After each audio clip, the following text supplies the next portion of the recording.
Hello po guys. So, dumating na po yung order ni Dading parcel. So, tara po, tignan natin.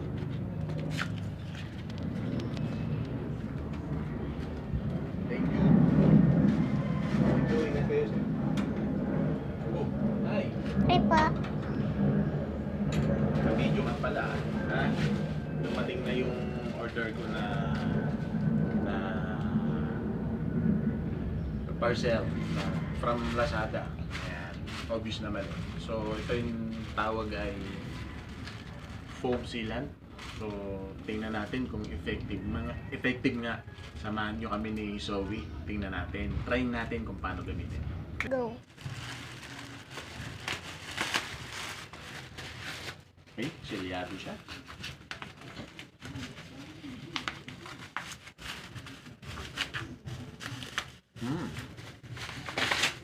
Ayan. Ito pala siya, guys. Peng 2.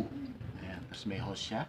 So, siguro kailangan natin siyang i-shake. So, kailangan siguro itutusok natin yung hose doon. Tapos tsaka, so, samahan nyo kami gamitin. Try natin. Okay? Apa. Guys, so ganito po gamitin yung hose. Ito po yung sinasabi ni Kulit.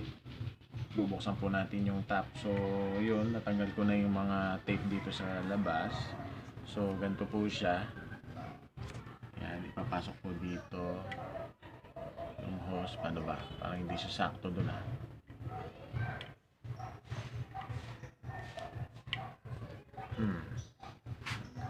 Hindi siya sakto.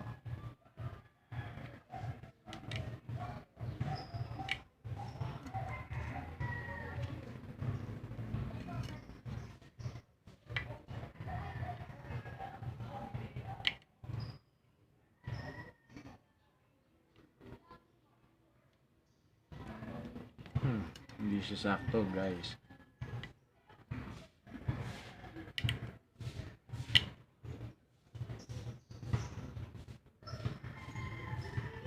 So, siguro kailangan ko muna ng biyakan ng konti dito. Okay na? Ha? Oo, nagsalita ka. So, guys, pause mo. So, guys, ito pala yung nalaglag lang siya. Dito ka dito. Dito siya. Ayan. Tapos, dito to. Ayan. So, siguro kailangan subukan i-shake konti.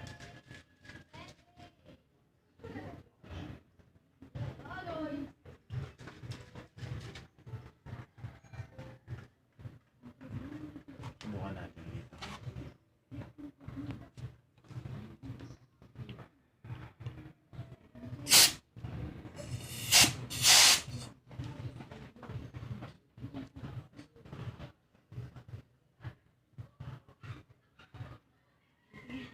Pause mo muna.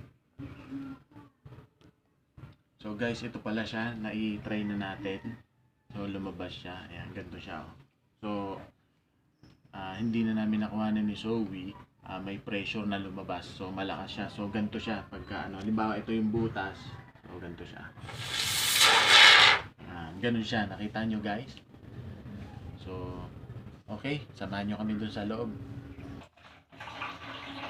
So guys, kung nakikita nyo, yan yung lalagyan namin ng foam sealant yan, no? May awang. Ayan. So ito try natin kung effective ba siya. So, ako naakyat, di na kayang videohan ni Kulit. At mataas na to. Dito tayo sa labahan namin. So ito siya.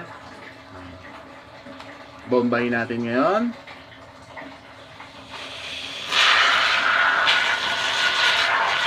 Nalalaglag siya.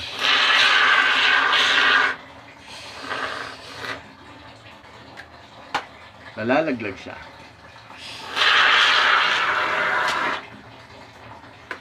Pero effective siya.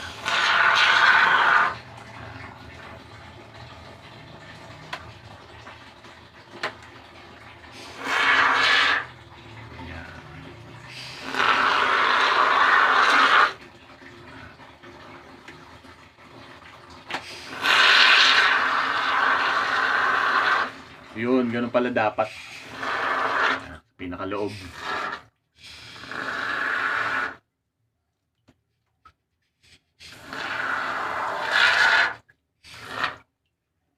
Sihulman na lang natin maya-maya.